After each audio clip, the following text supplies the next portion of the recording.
World War II games, World War II games, and more World War II games. Over the years, certain themes and settings in video games have been explored so frequently that they've become synonymous with a specific genre. One of the most overused settings in video game history, without a doubt, is World War II. From gritty first-person shooters to stealth-based tactic games, World War II has been the go-to backdrop for developers for decades. And yes, while it's easy to understand why World War II was initially such a popular choice, the continued reliance on this setting has begun to wear thin, leading to what only can be described as genre fatigue. At its height, the World War II setting was fresh and captivating, offering an immersive and intense experience for players. But today, the constant recycling of the same battles and environments and enemies has made this setting feel, well, stale. Now, let's just break it down. Why is it a problem? Why is the World War II setting being overused, and why has it become a creative crutch in video game design?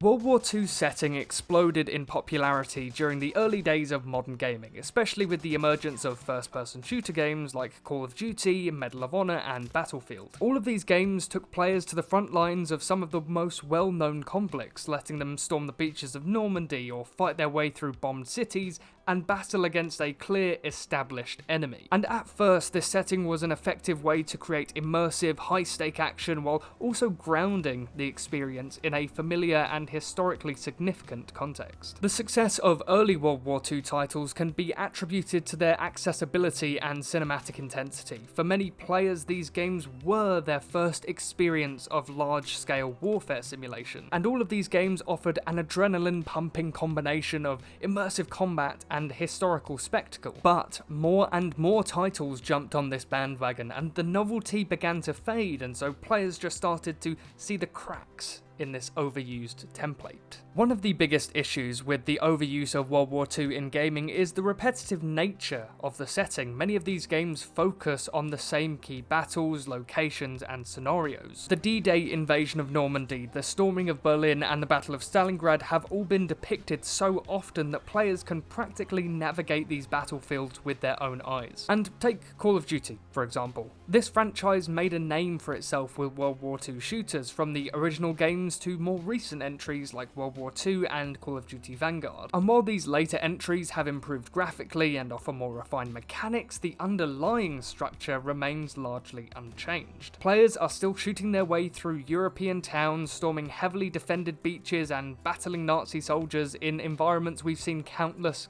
times before. And to be honest, there is only so much variation you can squeeze out of the same historical events before they kind of feel a little bit played out. Now, on a similar note, Battlefield 5 returned to the familiar World War II setting after exploring modern and futuristic conflicts in previous games. And despite some updates to the formula, the general experience, large-scale battles set in iconic World War II locations, just felt a little like a return to a well-worn path. Although the game added new modes and mechanics, it was still fundamentally revisiting the same historical chapter that they had been exploring numerous times before with their previous entries. And don't get me wrong, this whole video isn't just about Call of Duty and Battlefield. It's also about games like Sniper Elite and Hell Let Loose, which offer different gameplay styles, but they still heavily rely on the familiar World War II locations and themes. The visual and thematic repetition is just really inescapable when it comes to these entries, and over time they have made the genre feel stagnant, and though no new ideas are being injected into these games beyond incremental improvements in graphics and mechanics. The overuse of the World War II setting also means facing the same familiar enemies game after game. Nazis, for example, have become the default villains in many World War II games, to the point where shooting a wave of Nazi soldiers has just kind of become a little bit of a cliche when it comes to gaming. And don't get me wrong, I'm not saying that the Nazis should be portrayed as anything but bad, but as antagonists, it's inherently a bad thing just because the sheer volume of games that pit the players against the same enemies, which has led to some World War II games feeling like I've got a sense of deja vu. Games like Medal of Honor and Call of Duty World at War set the stage of World War II games, where Nazis were the primary foes, and while this made sense at the beginning with a clear good versus evil dynamic, The fact is that so many titles in this genre rely on the same villains, which has contributed to the sense of World War II games just feeling a little bit formulaic. Even games that mix up the enemies, like Wolfenstein, for example, which imagines an alternate history where the Nazis actually won the war, can't fully escape this reliance on Nazi soldiers as being the primary bad guys. The narratives in many World War II games at this point have kind of become a little bit predictable when it comes to their arc. The underdogs fight against the evil power and emerge victorious. This structure was compelling in the early days of World War II shooters, but the sheer number of games that follow the basic same storyline has led to, let's say, a lack of excitement. And put it this way, players know what to expect. The sense of discovery that once made these games thrilling has been replaced by a sense of going through the motions.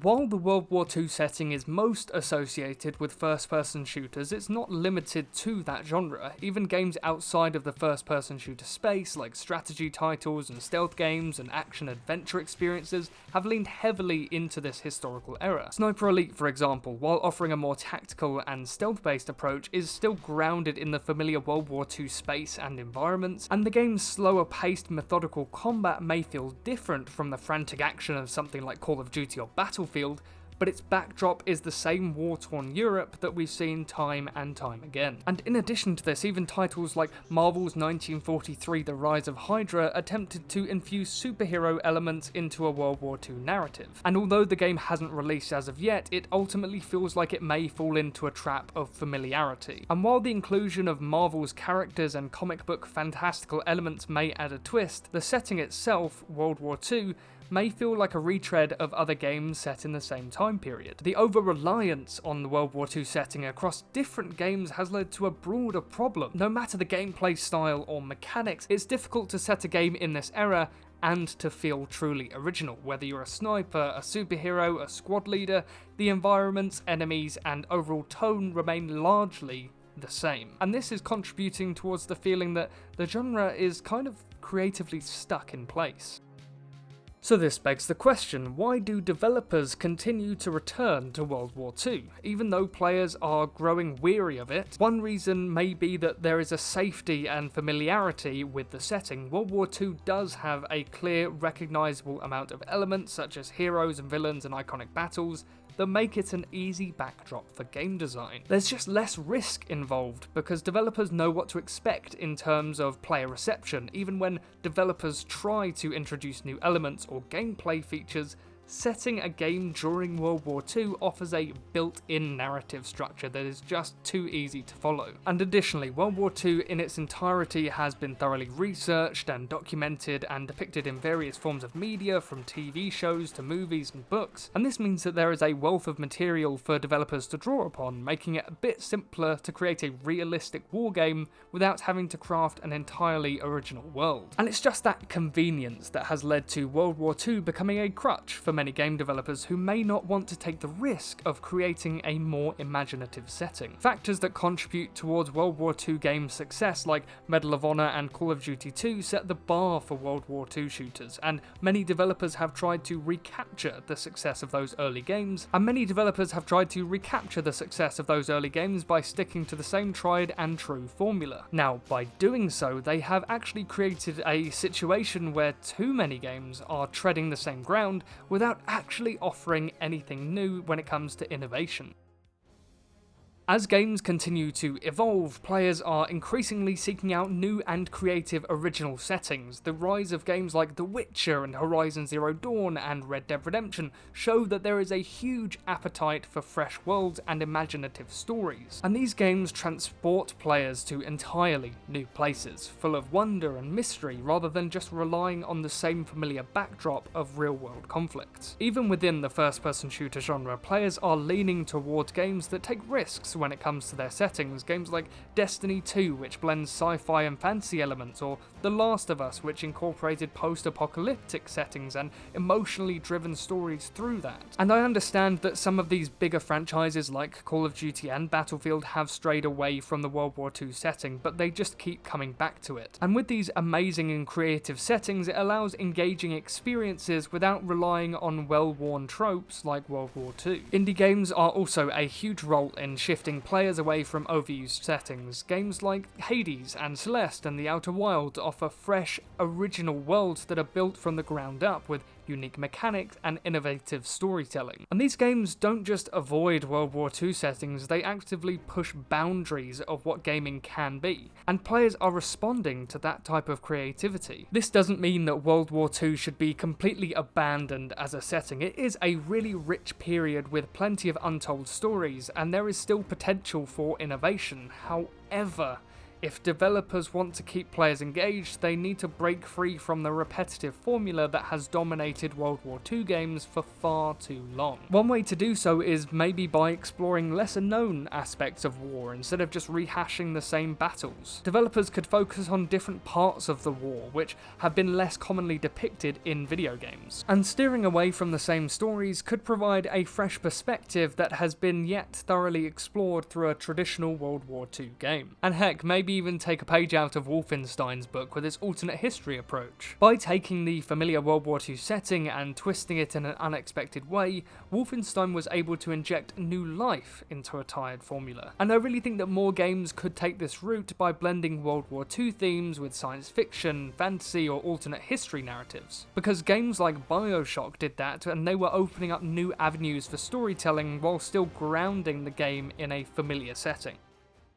The overuse of World War II settings in video games has led to a sense of genre fatigue, and while these games were once groundbreaking and immersive, the constant recycling of the same battles and enemies and environments and weapons has caused them to kind of lose their impact. Players today are still looking for fresh experiences, and many are gravitating towards more imaginative settings and stories that take them beyond the familiar landscapes of World War II. And it's kind of at this point where developers have an opportunity to break free from the creative constraints of historical war and explore new worlds and narratives. While World War II games always have a place in our hearts, the time has come for the industry to push beyond this overplayed setting and deliver fresh, innovative experiences. Because, to be honest, this is the type of thing that gamers are hungry for. And by doing so, the gaming landscape could continue to evolve and offer more diverse and exciting adventures for everyone to play. But thank you so much for watching this video. If you did enjoy, then please subscribe, like, and turn on the notification button,